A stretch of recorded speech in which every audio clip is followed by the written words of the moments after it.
Welcome to USA Global TV and Radio, where our mission is to provide education, entertainment, hope, and inspiration. USA Global TV and Radio connects you with experts and audiences all around the world every single day to help you succeed in business and to live a richer life. Visit us at usaglobaltv.com to learn about career and life-changing training and mentoring programs like the Listening Mentor. Subscribe to our newsletter to stay informed about our special programs and offers.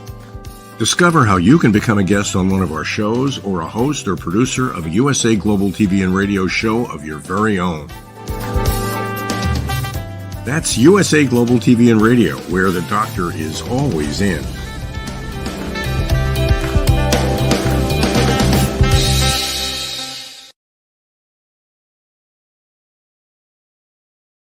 Hello and welcome, or hopefully it's welcome back home to USA Global TV and Radio. I'm Dr. Jacalyn Kerbeck, and our show today is Once Upon a Time, It's All for Kids. We're super excited to welcome back our guest, Ann O'Connell. She's joining us from Canada. Before we bring her out, let's welcome the star of our show. It's DIANN FLOYD BOEHM. Welcome. Hi, Dr. Jacalyn. It's great to be here as always. Nice to have you with us. I know you're a big advocate for anything that has to do with kids. So tell us why you're passionate about that. Well, you're absolutely right. I have always had a passion for making sure young children know how special they are, and they are going to be the leaders of the world one day. And it's our responsibility as adults to help them love themselves, learn kindness, and giving back to the world. So I'm excited about our new show, Once Upon a Time, because this gives us an opportunity to help parents find the perfect information they need to grow healthy children.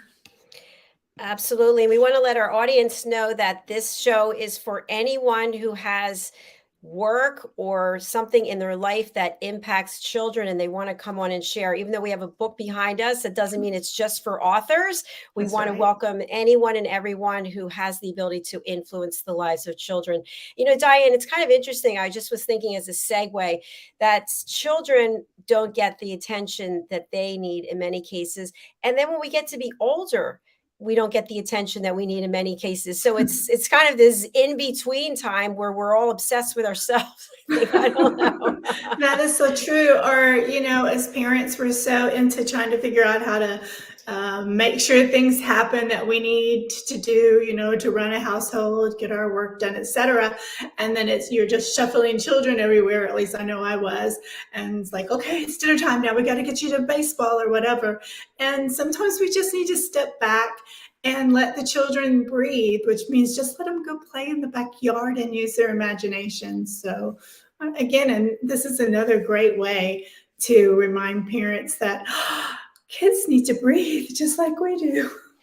Absolutely. And I know you are a big advocate of using your imagination. Tell us about your work as an international award-winning author. You're always so kind to me. For those listening who aren't familiar with me, my background is education, but I've always been a storyteller. And so I finally decided that I would put my stories to print. And you know what? Lucky for me, there came along this beautiful person who is our guest today, who saw something in me, and she published my first book. So I'm excited about her being with us, but I also believe that the themes to my books about kindness, loving yourself, knowing you have a purpose in life, and peace all help grow children's mind in a healthy way. Absolutely. We do have a comment from Tammy Crawford. Hi, Tammy, watching on Facebook. Thanks for being with us. We all influence children as parents, aunts, uncles, etc. They watch our actions. That's true. That's so true. Great comment. Thank you, Tammy. All right, we're going to bring out our wonderful guest. She always has a smile on her face, Ann O'Connell, and she's referred some really wonderful people to our platform. She's an author, a publisher, she's a lover of children's literature, and she's the founder of OC Publishing. Welcome, Ann Louise O'Connell. Hello. Hi, guys. Hi, Ann. Thanks for having me again. So good to Thanks. be here. Thanks for coming back. You sent in a picture, which I think it's really profound. It'd be a great way to start off the interview. Tell us what we're going to be looking at before I bring it up. Oh, I would love to. The picture that you're going to bring up has a very special place in my heart. Is a picture I go back to all the time. I have it in my computer. It's of my mom and I reading together when I was probably about 2 years old. And I'm looking up at her like with such love and adoration in my eyes, because she was always so inspirational to me. And this is just where it started, and instilling a love of reading in myself and all my brothers and sisters. Both my mom and dad were avid readers. You can see she's actually got the newspaper on her lap. And she's 98 years old now, and I actually am her full-time caregiver. And we always start the day reading the newspaper together.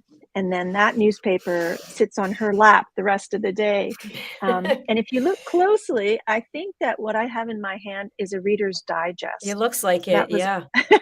So that was always my dad's go-to. So I felt like a very big girl sitting there in the lazy boy.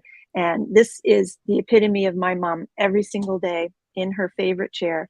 Of course, the favorite chair has changed over the years, but now it's one that actually lifts her right up. It's one of those chairs that helps you get up.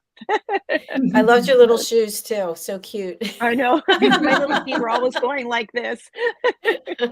So you have a history of loving to read, and that transcends through your family. Anything specific that you really like to read today? Any genres that appeal to you? Children's books? Oh, I mean, I love, I don't have children of my own, but I was a preschool teacher, way back in my very first professional career before I became a PR professional and then an author and publisher. But my favorite, it's really hard to nail down a favorite genre, but I am an author as well. I write mystery, cozy mysteries. I love historical fiction. I used to devour fantasy novels. So I kind of ebb and flow. Right now I read a lot of manuscripts. So sometimes it's hard for me to find time to read for pleasure, but I usually have probably a mystery or a memoir on my night table. And I like to read local authors as well. I live in Nova Scotia. We have a very strong and vibrant writing community here in the region, and very supportive. So we love to read each other's work. But if I had to pick an absolute favorite, it would probably be mystery. Fantastic. Thank you. Thank you. So I know you two know each other very well, and you've been working closely together. And DIANN mentioned that you published her first book. What was that experience like? Well, DIANN and I, we have a very symbiotic relationship that started many years ago, probably 9 years ago, when we were both living in Dubai. And yes, I did publish her very first book, and she was the very first author that put their faith in me as a publisher, OC Publishing, when I first started the company almost 7 years ago, and we had known each other prior to that. And we have published 7 books together since, which is really quite incredible. And I publish several genres, but children's books have become a big niche for me. And as DIANN was saying before, one of the things that I think that really drew us together was our passion for not just children's literature, but children and youth programs. I've always been a community volunteer, and usually focused on children and youth and families. And So, her books really do resonate with me because they always have a message, not just, of personal development, but, openness and tolerance and accepting one another and exploring creativity and things of that nature. So I think it just was a natural fit, and it just sort of blossomed from there. And the first book that we published together was the first in her Little Girl in the Moon series. And I just have right at my fingertips in the series. You tend to have your favorites, and my favorite in the series was the second one, Little Girl in the Moon and the Big Idea. And just also a shout out to DIANN. She's so talented in so many ways. And she also illustrated the first three in the series. No, the first two, and then partnered with her daughter. But this one, these are, I think, screen prints, but DIANN will be able to speak more to that. But just look at the gorgeous depth in that illustration. I love this one. She knows it's my favorite. But she also had talked about, getting outside and playing in the fresh air. And I'm a huge proponent of that as well. And the most recent book that we published together really talks about that, and getting out in the backyard and intergenerational relationships and story sharing. So I mean, we could fill a whole hour on the books that we've published together. 7 books. Wow, that's amazing. Thank you, Anne. That was very sweet. You didn't have to plug me, but I appreciate it. That's okay. But I mean, it's just focusing in on the things that grab kids' attention and that help in creating a love of reading. So, and we're currently working on the edit of her next YA book and the sequel to Rise. So very exciting. It is exciting. We actually have a couple of comments. Let me just get to them. Thank you, Tammy Crawford. Reading is so important. When my grandkids come over, they still ask me to read them a story, and they are 13 and 15. Sometimes they change the characters to be them, which causes lots of laughter. And she also follows up, thanks for sharing your message. Beautiful covers. I am an author. powerofartandnature.com. Well, come on the show, Tammy. What are you waiting for? We've got this show in the corner bookstore right after this. Yeah, go over to our website and sign up. DIANN, go ahead. You're going to ask a question. Well, Tammy hit upon it, and I just wanted to really thank you for sharing that picture of your mama's love for reading and you, because I think it's inspirational and it's so important. Parents have many parents do, but just in case you don't, the importance of reading to a child is not just the story, but the loveness they get from you and the interaction of talking. Well, mommy, what does that mean? There's so much that goes to it, correct? And also they learn, their vocabulary increases. So I think what you shared was just really powerful. Thank you. Oh, and it gets them away from the screen as well, and I know that kids are just do this naturally. And it's not that you can't find, educational material and books, ebooks on screens and things like that, but there's nothing like holding, a real book in your hands. And I wanted to share, I also had, it wasn't hard to find because books, again, in my family have been a huge part of our growing up. But I have my very first or most favorite children's books. Look how well loved that is. And it's even got my name on the top because I didn't want any of my brothers and sisters to take it from me. But this Teddy Bear Bumpkin Hollow. And it's so, I open it and I was very interactive with my books. So lots of coloring and lots of little doodles and sketches. So, books just played a huge role. And I think, DIANN was so right, being able to, have your child or grandchild or, somebody sit on your lap and look at a book with you and help turn the pages. There's tactile things going on. There's, interpersonal relationship development. There's, like you said, vocabulary, asking questions. Reading is an interactive process. So, when I was teaching preschool, story time was always my very, very, very favorite time. And the kids would just I'd say story time, and they'd just come running from all corners. And so that was really, really comforting to me. And this was one of my other very most favorite child's garden of verses. So, you know, rhyming was always a really, was something I was always drawn to. I love Dr. Seuss. And I think that rhyming books also, for, you know, maybe hesitant readers or reluctant readers, when you get into a rhyming book, you know, this for teachers or parents, if you have a reluctant reader, you know, having a book that's fun and rhyming and repetitive can be, you know, a really great resource for you. So that was my child's garden of verses. I love that.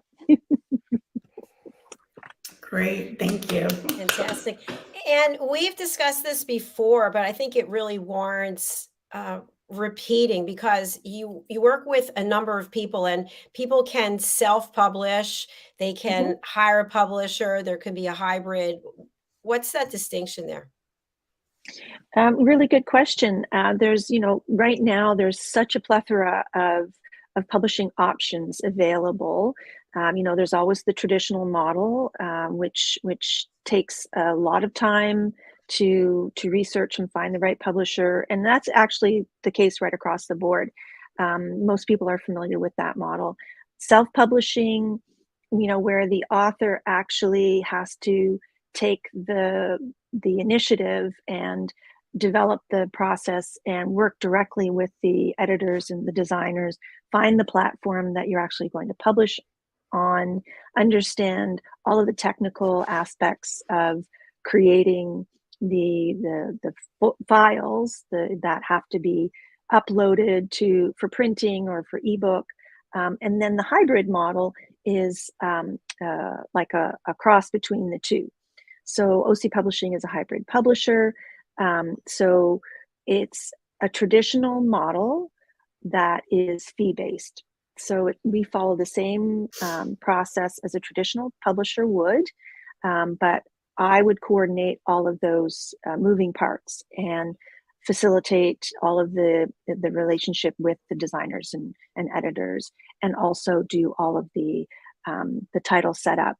And find, and you know, all the minutia that goes in the background, and you know, the keywords and the categories, and you know, making sure all of, you know, what some of you might be familiar with or may not be, the metadata that goes in the background that enhances the possibility of your book being found. So those are sort of the three general categories of publishing. Thank you so much. That's really helpful. You're welcome. And there's lots of, like, of in between as well, you know, sort of the vanity publishing, you know, you send your manuscript to, you know, a service, an author service, and they produce it and send it out. So there's not as much of the oversight. There may not be as, you know, any editing that takes place. The cover design is generally, obviously, you know, a self-published or not quite professionally done. There are some, you know, of those service providers that do quality work, but it really does behoove an author to do the research and you know, have the conversation. And it's a very personal process, so you want to be comfortable with the people you're working with. That's so Very true. good point. Yes. And I know you two work closely together. I work closely with Red O'Loughlin, and I think he's sick of me at this point. No kidding. It's a I have lovely a question for you. If I'd love- a parent's listening and their child has been really writing what they feel is some quality, and which I have seen, and they're just in middle school, are they able to approach you about the possibilities?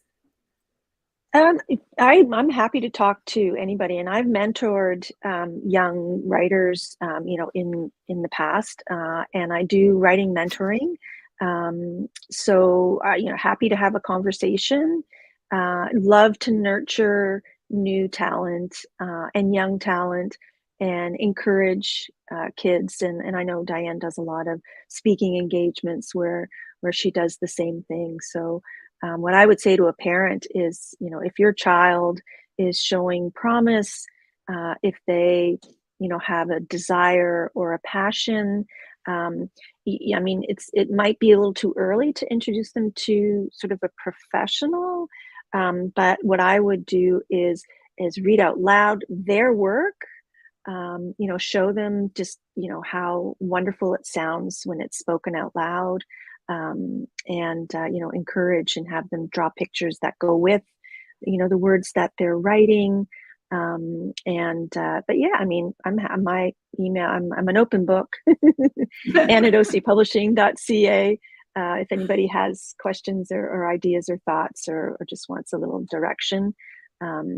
But you don't want to stifle any creativity. You don't want to, make it too, put too much in a box. At that point, you just want their imagination to run wild, because you just never know what's going to come from it. Absolutely. Excellent. Yeah. I love the pun that you shared about being an open book. So. I really am. Heart on sleeve. And I really agree with you. I mean, I didn't realize you were assisting young writers, and really, that's really a great way to go, is just nurture, because you could turn them off if you go trying to make it a business. So thank you for sharing that. You're welcome. Very true. We're going to take a quick break right now and hear from one of our sponsors, DIANN FLOYD BOEHM. Yes. Who is that? Who is she? All right, let's take a look and a listen, and then we'll be right back with more. Kapayapaan, kapayapaan, kapayapaan. DIANN FLOYD BOEHM's A Song of Peace tells the story of a young lad named Tommy, whose fervent wish for peace on earth touches the hearts of his friends and family, spreads to his community, and eventually unites the whole world around making his dream of peace a reality for everyone. Sit down with the children in your life and share Tommy's amazing story of love and hope. Sing your own song of peace and invite the children to join you. Tommy's tale is more than just a story. It's a movement, and everyone's warmly welcome to take part. Kapayapaan, kapayapaan, kapayapaan, kapayapaan.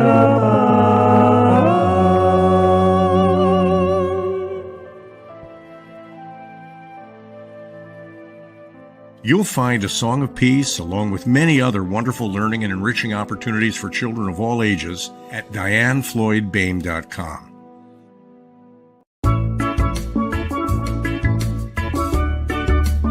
Imagine yourself at our very first retreat. Live, learn, teach, and inspire, alongside your hosts, Dr. Jacalyn Kerbeck and Philip Sykes.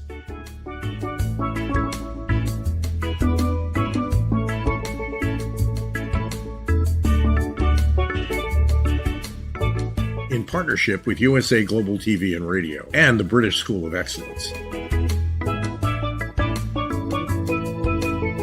Coming soon in 2023.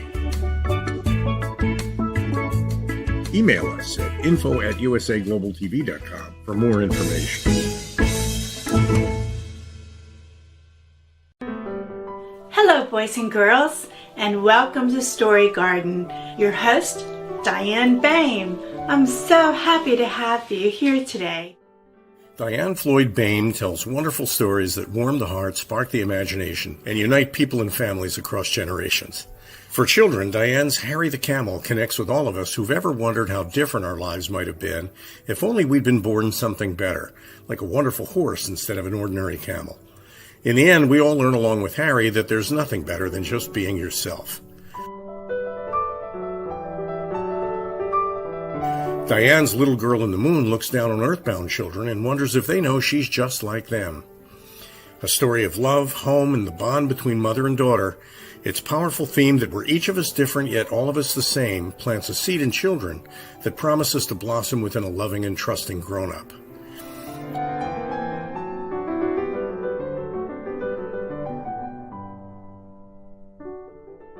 Diane's new biography, Rise, recounts the experiences of her grandmother, Ruby, to reveal the hidden strength of the human spirit. Ruby's story inspires all of us to become the best versions of ourselves. You'll find all of Diane's delightful books and much more at DIANNFLOYDBOEHM.com. Visit DIANNFLOYDBOEHM.com. That's DIANNFLOYDBOEHM.com.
welcome back to USA Global TV and Radio and our show Once Upon a Time. Thank you to Diane Floyd-Bain for her sponsorships, and we will be making a special announcement about a new sponsorship and program with Diane Floyd-Bain sometime soon. Sometime soon, yes, as we wait for another person. So anyway, welcome back, Anne Louise O'Connell. It's a pleasure to have you with us today.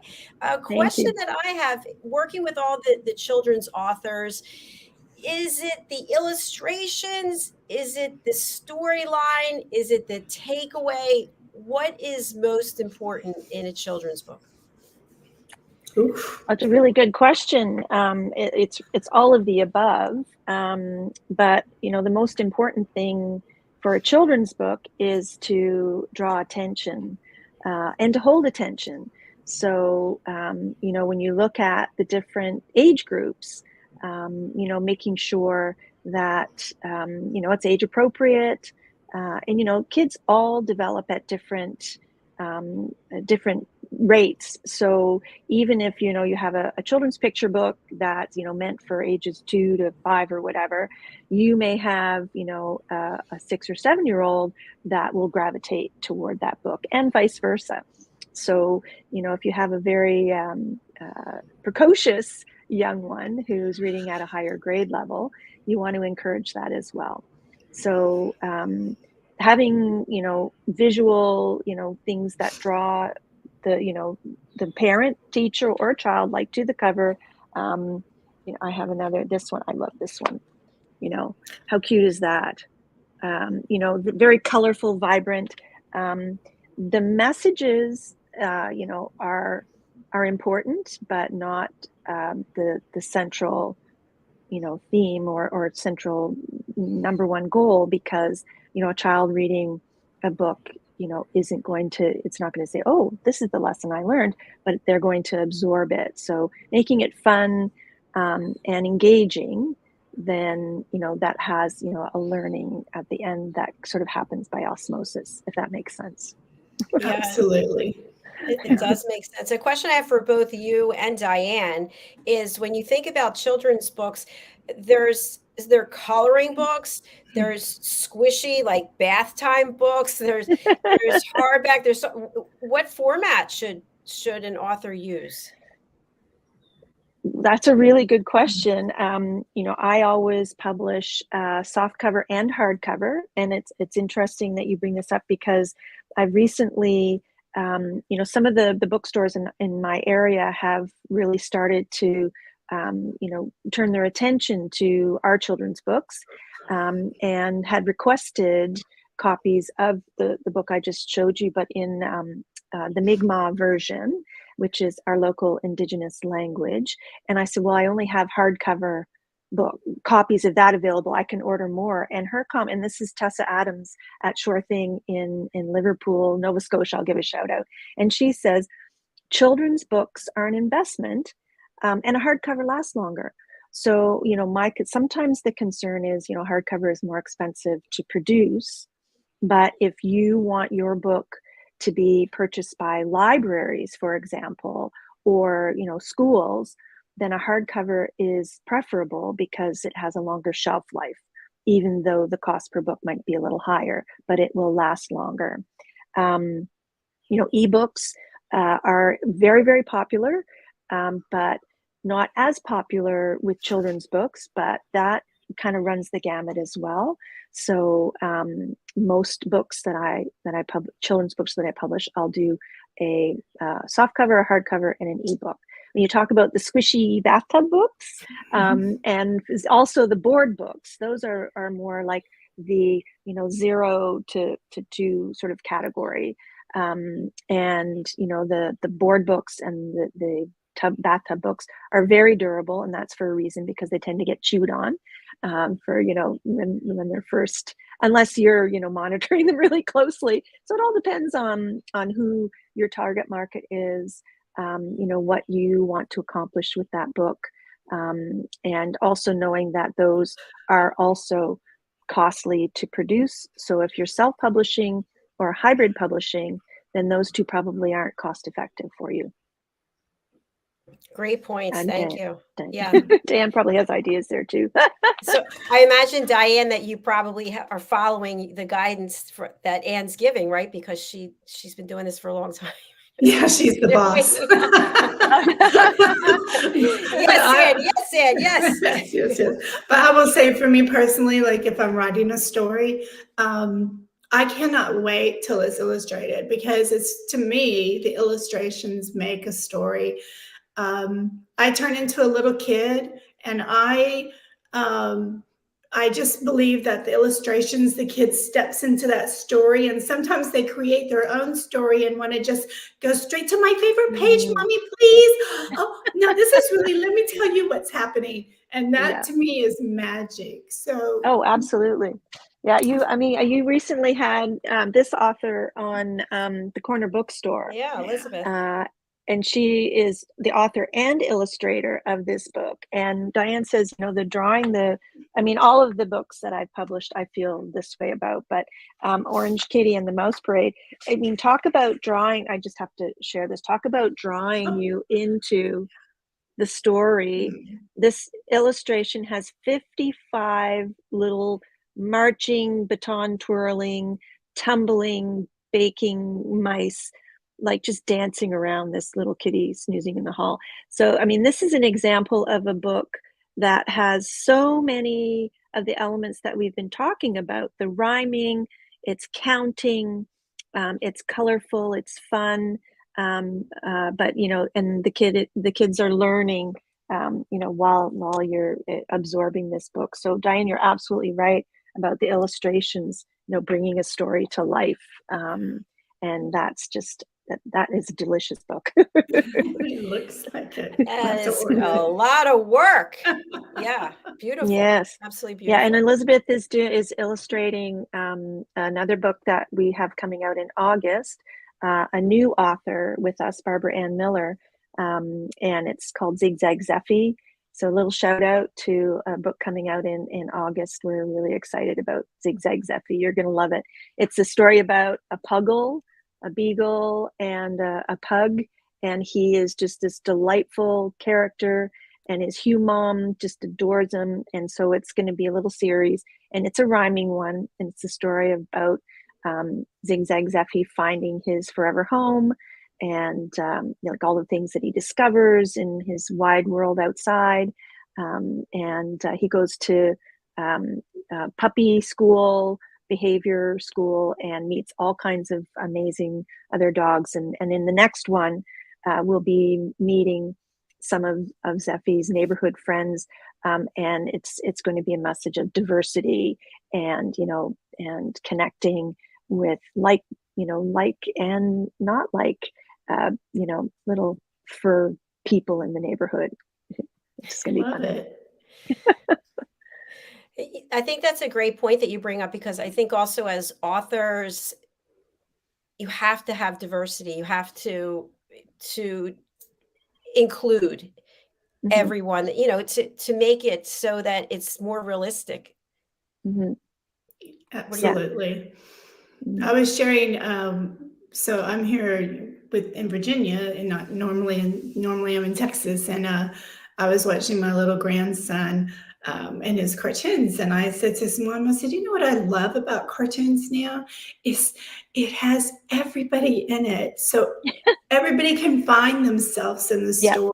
And that's what I like about books today, is that everybody's in the story. You can see yourself. That's important, right?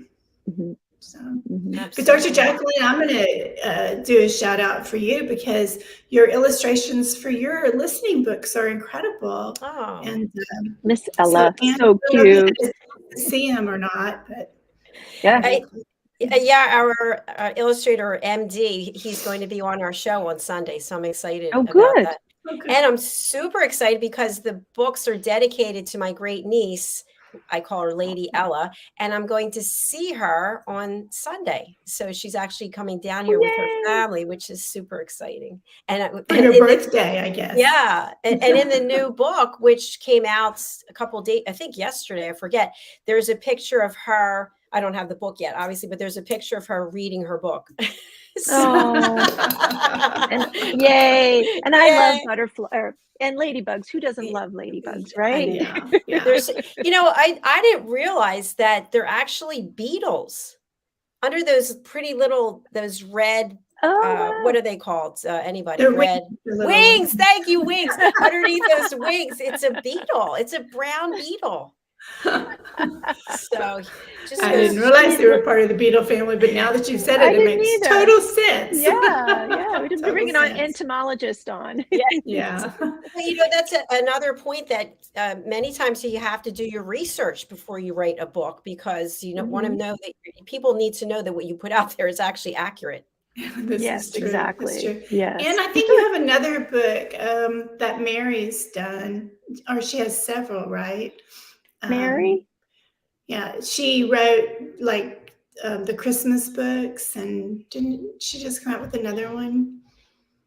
She changed her the other name. one. You mean Cindy? Cindy, I'm Cindy. sorry. She used to be Mary, but changed her Was- name. I think of Mary because she's writing Christmas books. Right, Sorry, Cindy. about the Holy Family. Exactly. No, I mean, that's a good say. I actually, along with children's picture books, and YA and middle grade, we publish first chapter books as well. And we have this Okay. gorgeous little series, Lily the Donkey's Adventures. This is Lily the Donkey right here. And they're, as I said, first chapter books. So they're for, your, middle elementary to middle junior high, first readers. And, each chapter has an illustration with it.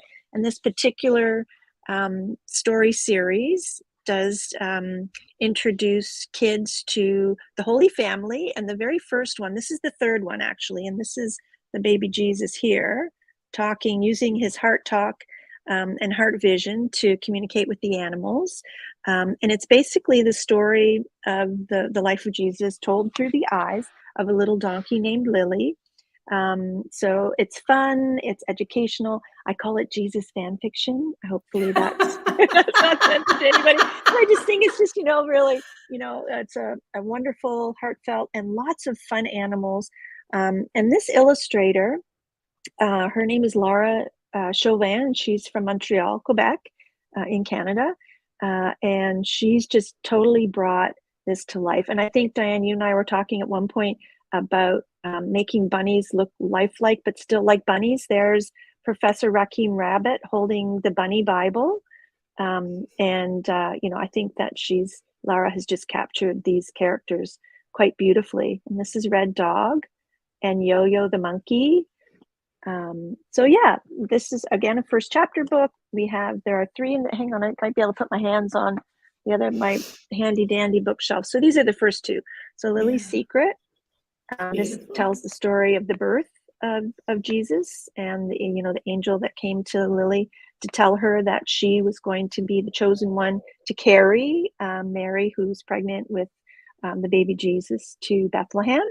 And then in the second one, there they are, Lily's desert adventure. She meets another animal friend. This is Daisy, who has a brother named Decca.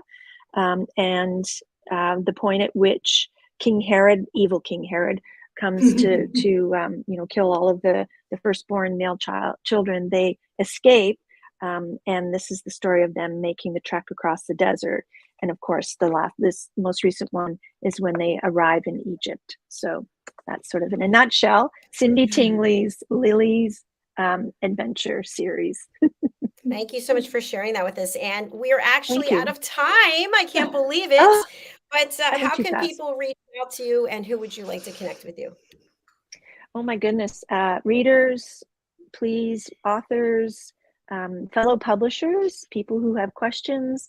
I coach self-publishing. I mentor authors through the writing process. So, anybody who has questions about any of the genres that we publish, go to www.ocpublishing.ca or .com. And you can email me at ann@ocpublishing.ca. So love to hear from people and love for you to look for our books, all of the children's books that we publish and the others. So. Thank you so much. Yay. Thank you so much, Yay. Anne Louise. DIANN, Floyd BOEHM, and I are going to be right back with the Corner Bookstore. But DIANN, how can people get in touch with you? Sure. My website's the easiest way. DIANN, DIANN, FLOYD, B as in boy, OEHM.com. Thank you, Dr. Jacalyn. Thanks, Anne, for being here. Thank you so much. Oh, thanks for having me, guys. Really enjoyed it. It's a pleasure. Thank you, DIANN. Thank you, Anne Louise. We are saying goodbye, and we'll be right back with our guest, Anne Scotland. Bye for now. Bye for now. Bye.